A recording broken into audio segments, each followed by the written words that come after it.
माँ जी, आइए आइए आइए ना, बैठिए। बड़े दिनों के बाद आ गई। हाँ बेटी, अकेलेपन में नीना की याद आ रही थी, मैंने सोचा तुम लोगों से ही मिल के आ जाऊं। अच्छा किया आप आ गई। हम लोग भी तो आपके लिए नीना की तरह ही हैं। 3 बेटियां हैं आपकी। हम लोग थोड़ी आपको दुखी देख सकते हैं। ऐसे कभी कभी आया कीजिए ना। मैं यहाँ आ तो जाती हूँ बेटी, लेकिन फिर दिल दुखी हो जाता है। नीना और मनोहर की बहुत याद आती है। बंटी को देख लेती हूँ तो तसल्ली हो जाती है। कहाँ है वो? वो स्कूल की पिकनिक पे गया है। अच्छा। शाम तक आ जाएगा। तब तक आप खाना खा लीजिए और आराम कीजिए। उसी बहाने बंटी से भी मिल पाएंगी। ठीक है बेटी, बंटी से मिलकर ही जाऊंगी। घर में कोई नहीं है क्या? पायल किसी काम के लिए बाहर गई है, देवयानी मार्केट गई है। आप बैठिए, मैं आपके लिए 2 मिनट में चाय बनाकर लाती हूँ।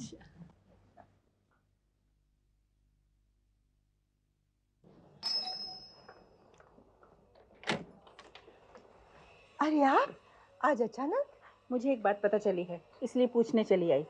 क्या मैं अंदर नहीं आऊं? अरे आइए ना, आइए तो आइए।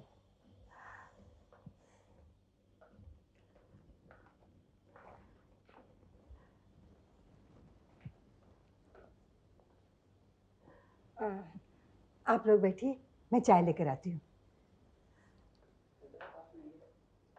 लगता है किस्मत ने हमें मिलाने की जिम्मेदारी उठा रखी है। तुम यहीं पड़ी रहती हो, लगता है जाती ही नहीं हो। मैं जब भी यहाँ आती हूँ तुम्हें यहीं देखती हूँ। लगता है तुमने तो यहाँ डेरा ही डाल लिया है। हमारा खानदान ऐसा नहीं है जो बेटी के घर में पड़ा रहे। वो तो नीना की याद मुझे मजबूर कर देती है यहाँ आने के लिए। इत्तेफाक की बात है, मैं जब जब यहाँ आई हूँ तुम्हें यहीं पाया है। इसमें जरूर कोई बात है। आखिर क्या बात हो सकती है? इस बार तो मैं महीनों के बाद यहाँ आई हूँ। कहीं ऐसा तो नहीं कि मेरे आने से पहले ही तुम पता कर लेती हो कि मैं यहाँ कब आने वाली हूँ और मुझे जलाने के लिए मुझसे पहले यहाँ पहुँच जाती हो? वैसे मुझे किसी बात से कोई जलन नहीं होती, तुम यहाँ आओ या ना आओ।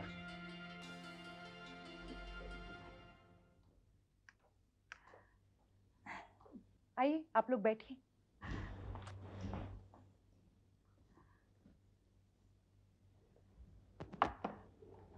अच्छा हुआ बेटी तुम भी यहाँ आ गई। जब से मुझे पता चला है कि तुम्हारी बेटी का रिश्ता टूट गया है, मुझे बहुत दुख हुआ। आपको कैसे पता चला? सारी दुनिया को मालूम है सेठ विशंबर नाथ दीवान की पोती का रिश्ता टूट जाए। भला ये बात किससे छुपी रह सकती है? मैं कल महिला मंडल गई थी, वहीं औरतों ने बताया मुझे। हाँ, टूट गया है। बड़े अफसोस की बात है। एक बार बेटी का रिश्ता टूट जाए तो फिर कोई हाथ नहीं थामता। लोग उसे बुरी नजर से देखते हैं, आवारा बदचलन कहते हैं। आपको क्या परेशानी है? बेटी हमारी है, हम समझ लेंगे। आप तो नहीं पाल रही ना उसे। आप प्लीज चाय पी लीजिए और यहाँ से चले जाइए। अरे भलाई का तो जमाना ही नहीं रहा। अरे मैं तो तुम्हारे भले के लिए ही कह रही हूँ ना। बेटी का घर से भाग जाना भी उतना ही बुरा है जितना बेटी का रिश्ता टूट जाना। फिर बेटी के माँ बाप कहीं मुंह दिखाने के काबिल नहीं रहते। बहन जी कैसी बातें कर रही हैं आप? जरा अपने आप पर काबू रखिए। तुम चुप रहो, तुम्हें बीच में बोलने की कोई जरूरत नहीं है। ये मेरी बेटी का ससुराल है, मैं कुछ भी बोल सकती हूँ। मेरी बेटी का भी तो ससुराल है। ससुराल है नहीं, ससुराल था। अब तो तुम्हारी बेटी रही नहीं, मर गई है। अब तुम्हारा यहाँ क्या काम? बेशर्मों की तरह मुंह उठाकर रोज यहाँ चली आती। अब तो तुम्हारा यहाँ कुछ भी नहीं रहा। दामाद भी नहीं है तुम्हारा, वो भी मर गया। माँ जी, आप जो भी मुंह में आता है बोलती जा रही है। इस तरह बोलने का आपको क्या हक है? अब मैं और नहीं रुक पाऊंगी, मैं चलती हूँ। नहीं, आप ऐसा मत कीजिए, बैठिए। बेटी प्लीज मुझे जाने दो। आपने ये अच्छा नहीं किया। अरे मैंने ऐसा क्या गलत कह दिया? जो कहा बिल्कुल सही कहा। जाती है तो जाए, वैसे भी उसका अब यहाँ क्या काम? खैर छोड़ो इस बात को। मैं तो तुम्हारी बेटी के रिश्ते का। आप चुप रहिए प्लीज। मैंने आपसे कहा ना, आप अपनी बेटी से मिलने आई हैं, उन्हें मिलिए और प्लीज यहाँ से चले जाइए। ये तो माँ ने बहुत गलत किया। ये मत समझना पायल कि मैं तुम्हारी माँ की शिकायत कर रही हूँ। कल के वो तुम्हें शिकायत करके भड़काए, इसीलिए मैं बात साफ करना चाहती हूँ। दीदी, आपको क्या लगता है कि माँ की बात सुनकर मैं आपसे झगड़ा करने के लिए आई हूँ। दीदी, मैं अपनी माँ की आदत बहुत अच्छी तरह जानती हूँ। वो छोटी सी बात को भी लगा बुझा कर क्या एक शेप दे देती हैं। उन्हें आग लगानी बहुत अच्छी तरह आती है, लेकिन उनकी ये बात बहुत गलत है। सिमरन के बारे में मैं ऐसी बातें नहीं सुन सकती। मैं उनसे बात करती हूँ। नहीं पायल, जाने दो। मैंने तुमसे इसलिए शिकायत की कि तुम अपनी माँ से जाकर बात करो। बस मैं सिर्फ तुम्हें इतना कहना चाहती हूँ कि तुम इस बात का ध्यान रखना कि कहीं वो तुम्हें मेरे बारे में भड़का ना दे। दीदी, वो आज यहाँ आकर इतनी सारी बातें सुनाकर चलेगी, कल फिर आएंगी, फिर कुछ कहेंगी, 10 जगह जाएंगी और कहते फिरेंगी। इससे तो हमारी बच्ची सिमरन बदनाम हो जाएगी ना। उन्हें समझाना ही पड़ेगा। यही नहीं, उन्होंने नीना की माँ की भी बहुत बेइज्जती की। उन्होंने कहा तुम्हारी बेटी तो मर गई है, इस घर से तुम्हारा रिश्ता टूट गया है। ये सुनकर उन्हें बहुत दुख हुआ। कितने अफसोस की बात है। मैं तो सोच भी नहीं सकती कि मेरी माँ इस तरह की बातें करेंगी। अरे नीना दीदी की माँ को तो हम लोग अपनी माँ की तरह मानते हैं, और वो भी हम लोगों को अपनी बेटी ही समझती हैं। उनका दुख हमारा दुख है। माँ ने जो भी किया है ना, इसका उन्हें सिला मिलकर ही रहेगा। माँ जी, जब मैं घर गई तो मुझे पता चला कि मेरी माँ ने आपके साथ बहुत बदतमीजी की। मुझे बहुत बुरा लगा, इसलिए मैं यहाँ पे चली आई। तुम्हारी माँ की आदत है, इसका मतलब ये तो नहीं कि मैं उनकी हमेशा जली कटी सुनती रहूं। हमारा भी आत्मसम्मान है, हम लोग इतने गिरे हुए लोग नहीं हैं बेटी। माँ जी, मुझे इस बात का बहुत अफसोस है। अपनी माँ की तरफ से मैं आपसे माफ़ी मांगती हूँ। तुम्हारे माफ़ी मांगने से क्या होगा? माफ़ी तो उसी को मांगनी चाहिए जिसने गलती की है, वरना मैं समझूंगी नीना तो पहले ही नहीं थी, दुनिया में मेरा कोई भी नहीं है। नहीं नहीं, ऐसा मत कहिए। आप चाहती हैं ना कि मेरी माँ आपसे माफ़ी मांगे सबके सामने, तो फिर ऐसे ही होगा। आप शाम को घर आ जाइए माँ जी।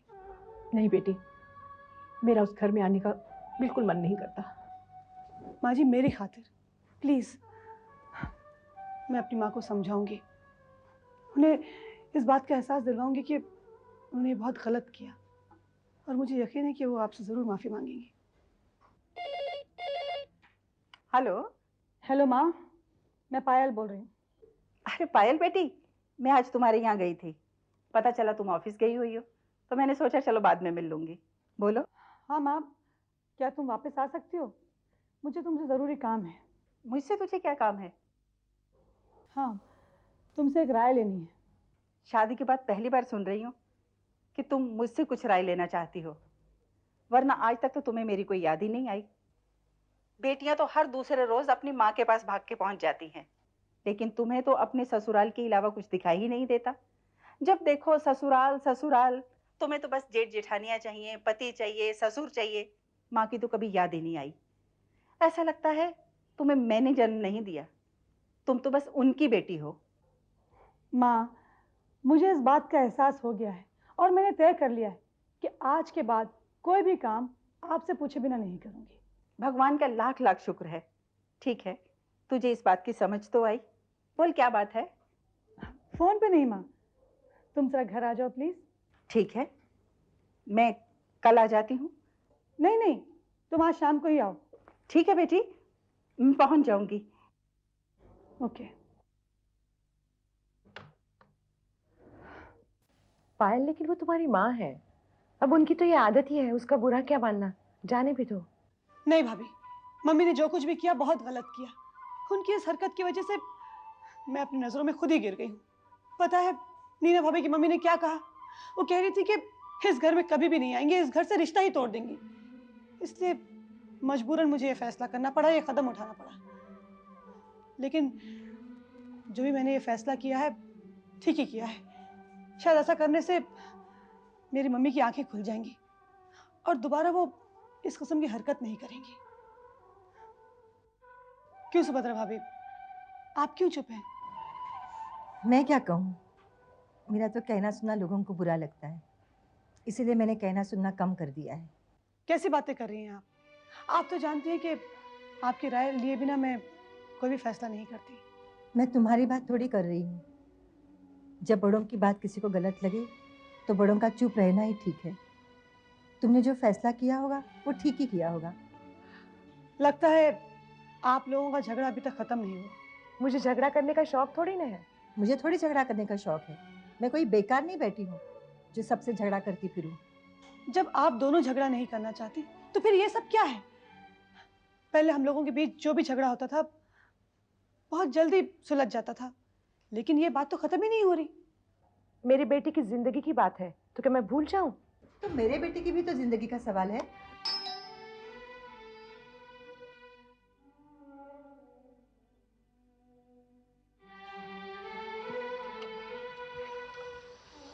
अरे बेटी, मैं लेट तो नहीं हो गई ना? जी नहीं, आप बिल्कुल सही वक्त पर आई। सब लोग आपका इंतजार कर रहे हैं। सब लोग? तुम तो अकेली मेरी राय लेने वाली थी ना? घर वाले भी हैं। अच्छा, अब घर वाले भी मेरी राय लेने लगे? फिर तो मेरी किस्मत चमक गई। आइए। कैसी हो तुम लोग? अरे, ये लोग क्यों मुंह फुलाए बैठी हैं? हो, समझ गई। झगड़ा अभी तक खत्म नहीं हुआ लगता। पहली बार देख रही हूँ कि इस घर की दोनों बहुएं अपनी अपनी बात पर अटल हैं। सही भी है। वो झगड़ा ही क्या जो इतनी जल्दी खत्म हो जाए। पता तो चलना चाहिए कि झगड़ा किस बात पे हुआ है, क्यों हुआ है। जब तक ये पता ना चल जाए झगड़ा खत्म भी नहीं होना चाहिए। माँ चुप रहो, ये हमारे घर का मामला है। तो घर के मामले के लिए ही तो मुझे बुलाया है ना, इन दोनों का झगड़ा सुलझाने के लिए। नहीं, इसके लिए तुम्हें नहीं बुलाया। तो और भी कोई परेशानी है क्या इस घर में? हे भगवान, इस घर की शांति को क्या हो गया है? एक जमाना वो था, आहा, स्वर्ग जैसा था ये घर। अब तो नर्क से भी बदतर हो गया है। इस घर का हर आदमी आग उगल रहा है। आग तो तुम उगल रही हो। अरे वाह, ऐसी बातें सुनाने के लिए घर में बुलाया था मुझे?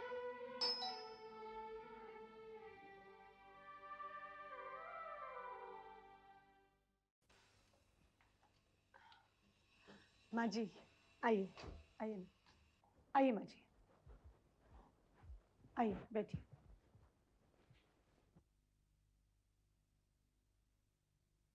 ये कहाँ से चली है? ये क्या मुझ पे नजरें गड़ाए बैठी रहती है कि जब मैं यहाँ हूँ मेरे पीछे पीछे ये भी चली आती है? ये खुद से यहाँ नहीं आई है, मैंने इन्हें यहाँ बुलाया है। ये तो बड़े गुस्से में यहाँ से चली गई थी। आप भी तो कई बार इस घर से कह के गई हैं कि मैं कभी नहीं आऊंगी, फिर भी आ जाती है। अरे, आप तो बुरा मान गई। मैं तो यूं ही मजाक कर रही थी। मैं भी मजाक ही कर रही थी। तो आज यहाँ क्यों आई हो? कोई दावत है क्या? कोई खुशी की बात है? नहीं, दुख की बात है। तेरे लिए दुख की बात है? क्या हुआ बेटी?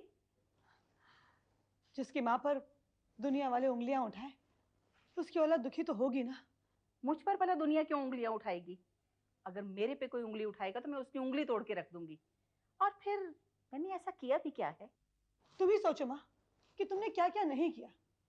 ये बताओ, तुमने सुबह को क्या कहा माँ से? ऐसा क्या कह दिया बहन जी मैंने?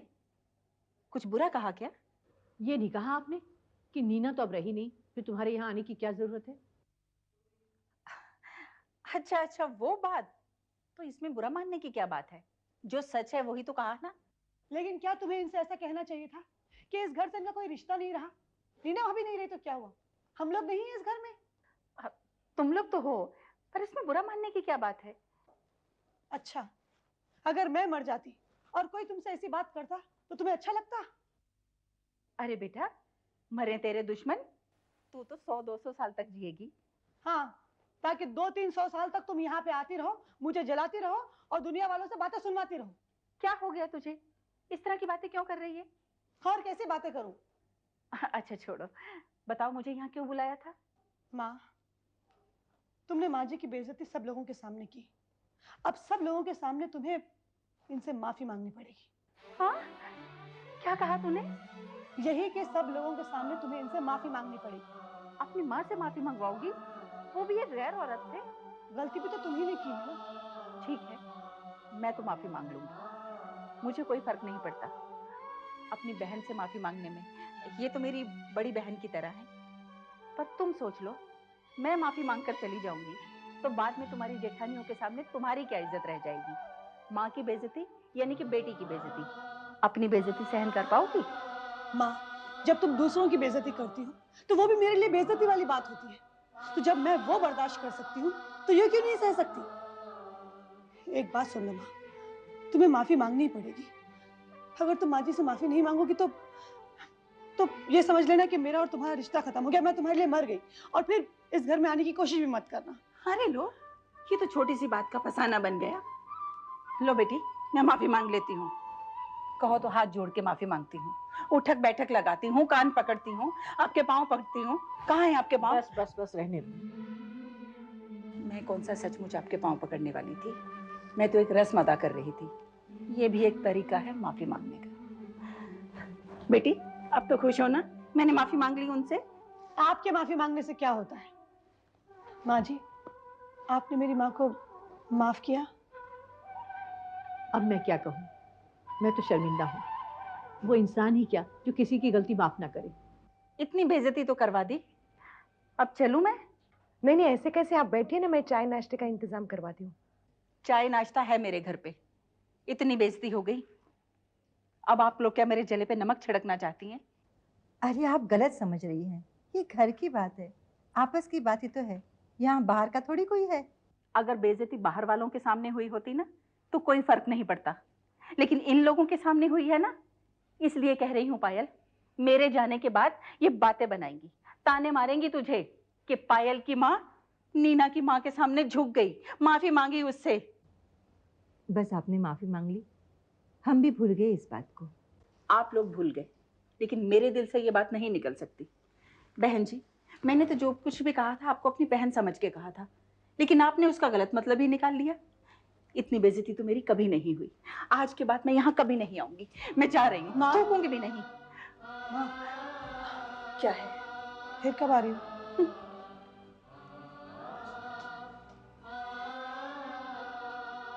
ये तो बहुत बुरा हुआ पायल, ऐसा नहीं होना चाहिए था। मुझे बहुत अफसोस है।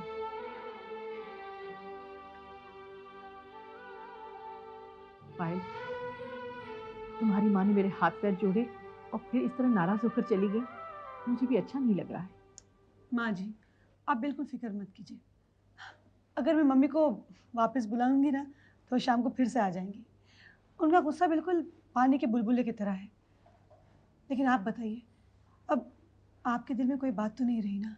आप तो यहाँ आती जाती रहेंगी ना माँ जी? बेटी, इतनी बड़ी बात हो गई है, अब भी मैं ना आऊँ तो ये तो मेरे लिए बड़ी शर्मिंदगी की बात है।